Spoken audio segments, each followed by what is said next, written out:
Don't worry, son. Marines have no qualms about killing Martians.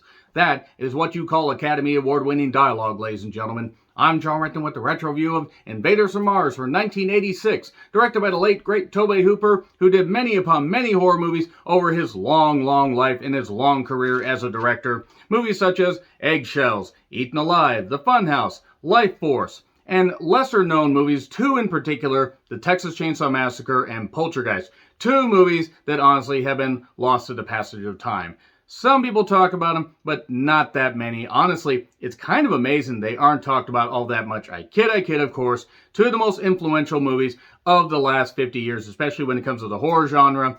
And honestly, what amazed me about Poltergeist was the fact that Craig T. Nelson didn't even need an acting coach. And now everybody shut off the goddamn review because of that pun. I retro-reviewed Poltergeist in the last year or so. Check that out if you want. So, Invaders from Mars. Yeah, Tobe Hooper was having a lot of fun with this. It was a typical alien invasion film where only one or two people can be believed and they have to fight back against an invading alien forces, taking over a small town. And that's pretty much it. 4 people wrote this. It was based on a screenplay by Richard Blake and it was written by Dave Lippman, David Womack, who did a movie called Exit in Red, that I'm not familiar with, but 2 other writers, they did some more stuff. Don Jacoby, Life Force, Death Wish 3, Death Wish 9, I Wish I Was Dead. Oi. Arachnophobia, Vampires, and Evolution. Not evolution, it's not a mystery. Pulling chains that no one sees, but makes a fool of history. If you are not a wrestling fan, you have no fucking idea what that is. And Dan O'Bannon. Bannon, O'Bannon, me, my, O'Bannon, oh my, O'Bannon, Bannon. Did Alien, Dead and Buried. Return of the Living Dead, which I need to retro review at some point. Life Force and Total Recall. And some other stuff. Life Force influence all over the goddamn thing, including one particular part where a little bit of Life Force is shown on TV that the kid, David, is watching. Because Tobe Hooper's like, I made Life Force, I'm going to show that so people watch it. Life Force isn't bad, and it's actually kind of got similar influence to this. In fact, you basically just transplanted from London and put the premise over here. It's sort of the same thing. Sort of. Kind of. This one's a little bit more of a throwback, though, because it was a remake of a 1953 movie. And both those movies have a bit of a bridge in the sense that Jimmy Hunt, who was the kid in the 1953 version, plays the cop in this. So, who all is in this movie? Karen Black, who's had quite the career, and Hunter Carson, and apparently they are actually mother and son, and that kind of actually makes sense with the relationship that they share in this. She almost feels like a bit of a motherly figure. Kind of makes sense, especially since she's his real life mother. Timothy Bottoms, I promise you all I reacted to that last name with the good taste and maturity everybody has come to expect from me. He plays the dad, George. And then there's Ellen. Lorraine Newman. Anyway, enough of that. And General Wilson, James Karen. Speaking to the manager right now as we speak. With Bud Cort and Louise Fletcher and other people. So yeah, there's an alien invading force that comes right behind Copper Hill into a little sandpit area. And they're trying to mine the town. For copper and also for people. They're using the people to basically gain supplies and strip mine the planet. That's pretty much it. And also to take over and tunnel through. With some weird devices that have lights on them and almost look like alien phallic, objects drilling through. Drilling through and creating very, very veiny tunnels. Do you get it? Do you get it? And in the beginning, there was rap, as Dr. Dre once said. I will continue to make that reference because why not? I'm white. I can make stupid references like that. The 80s synth score was out of fucking control in this, though. The 80s hair was out of control. I will say right now, this movie isn't... Okay, it's not great. Look, admittedly, it's not great. It's kind of one of those that has been lost in that glut of 80s movies where they were doing remakes or they were doing... they were doing, crazy like off-the-wall body horror bullshit. This was the better of the remakes that came out in 1986. Thank you, The Fly. I open myself up to very, very, pithy comments in the comments below, because no, I didn't care for The Fly. It had cool body horror, and Gina Davis took 15 fucking years to shoot her husband. Good fucking job there. So anyway, the overly animated, excited stuff where George and David are looking up in the sky, and all these shooting stars, actually they're soon to be alien invading ships coming down, and then the strobe lights, and nobody believes David as this weird bulbous thing goes down, just over the hill. Oh no, not over the hill. And the next day, George is automatically possessed.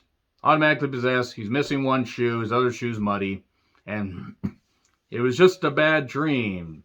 But come on over the hill and I'll show you. No, Dad, I'll just go to school. Okay, just get away from me then, you little shit. And then there's this one point where instead of dissecting frogs, one kid throws one at a girl, and David returns fire, throwing the dead frog. The teacher basically says, nah, you're not going to do that. Oh, you cut yourself. Fine, go to the nurse. The nurse, played by Karen Black, realizes that, David's a spirited lad, but he's not a bad kid. And then more and more people get taken over. Like, that's pretty much it. Like, this is kind of like if The Faculty was, written by a sea cucumber, which I know is unfair, but The Faculty had a better mind for something like this. Invaders from Mars doesn't quite hit the mark that I think it intended to. It's definitely better than The Stuff. Oh, sweet fucking Christ. That movie was a missed opportunity. Maybe I should retro review that. At one point, the two cops, one is Jimmy Hunt from the first one, they are called upon to investigate over the hill. And Jimmy Hunt says, I haven't been here since I was a kid. Ah ha ha ha. And then the music is next level goofy and synthy. The cops get taken over. This one crew gets taken over. Everybody gets taken over. Seemingly everybody except Linda and David. The teacher, the very, very vicious teacher, is just done. She's just done with David's shit. She's like, you're going down there. You're going there. Well, and then the operation must be completed by midnight or everybody will be destroyed because they're strip mining the planet, and also they realize, shit, we probably should leave because we're not being very discreet about this. And then at one point, David sees the teacher eating frogs. Linda decides to help David because it turns out David's actually telling the truth. And then David goes to, sneaks in the back of the teacher's van full of taxidermy experiments, gets to the hillside cave, goes in, somehow manages to elude all these very, very bulbous and slimy Jim Henson-style creatures that are just moving around and everything. And then he sees the teacher talking to the leader, seemingly. Leader, that's Mother Brain, basically. If you are not a Metroid fan or you're not a video game fan, you have no fucking idea what I'm talking about. That's pretty much it. It looks like Mother Brain. Mother Brain and Krang. Mother Krang, as it were. So, David somehow manages to elude all this stuff going on. I don't really... These aren't very good aliens. They can't capture one fucking kid. They can take over the parents. They can take over the cops. They can take over everybody else. They can't get this kid. Maybe it's because his bowl haircut is hiding the ability for them to drill into the back of his neck. Yes, that's what they do. They drill into the back of your neck and implant a device that makes you do their bidding. You don't, it shocks and destroys you. Pretty much it right there. So, these surveyors get sucked down there, so now they're in the whole system where this military operation is taking place. And also there's this shuttle that's going to launch and go to Mars. Somehow, these aliens knew about. And somehow it's just literally in the same town. This doesn't seem like a very big town. Even if it's on the outskirts of town, that's literally like 2 miles away. I mean, it's not, it's like Springfield as far as geography goes. So, the police come up and they are trying to get at Linda and David. But then, oh no, this spinny alien phallic penis thing drills up and it does more tunnels. Because why? Because they're just trying to find more ways into places. And the cops also aren't very smart because they're possessed alien people. And then General Wilson, who's James Karen, he is brought into the film like halfway through, kind of like straight out of the stuff. Not the same guy, but the same vein, except Invaders from Mars is better. And he basically takes a little bit of convincing. Not very much, though. He's like, well, all these scientists are saying that you're telling the truth, so let's get an Operation Go down there. hey, let me talk to these two survey guys. And then they try to pull guns on him. And then they won't do the shooting, so they get shot. They try to say it, and then they get shocked and killed. And then they pull out the little nail thing. It's like about that long, right? It's actually, it looks like it's about 2 feet or whatever. It almost makes me feel jealous, almost. And they talk about all these missions. This shuttle is going up, the Viking missions, finding life on Mars, all this stuff going on. And General Wilson says, fuck it, everybody go. Every soldier that I have on this base, all 25, let's just go, abandon the base, and let's take care of this shit. Because the shuttle was blown up because somebody drove a CO2 truck right into it, or, liquid nitrogen, just drove that in there and boom, boom, boom, and just did that. We tried to T2 this thing before Terminator 2 was ever thought of. And this one soldier, Rinaldi, no, not Rinaldi, that one guy whose name I just learned before he got sucked into the sand pit, because the sand pit was doing this sandstorm, deep hurting, was doing that. He got sucked down. David is trying to find his parents. Him and Linda get sucked down, and now Linda's in danger. But David manages to get back to the mother brain thing and try to reason with it. He tries to reason with the goddamn mother brain, and mother brain can barely speak English, but it says, poor little boy. He's just a poor boy. Nobody loves him. Let go of my parents, let go of Heather, whoever that is, and let go of Linda. Leave the teacher. I don't care about her. But then he does something where he smacks her with a sack full of change that he has because he collects pennies because his dad gave him a penny a little bit earlier. And then she gets eaten by one of the Jim Henson creature things that just... And now they are shooting, and now the military is shooting all these people, shooting all these creatures, shooting all this. One has a goddamn laser eye thing that they use copper to load up for ammo. And it's just a little eye thing that just does this and this and this.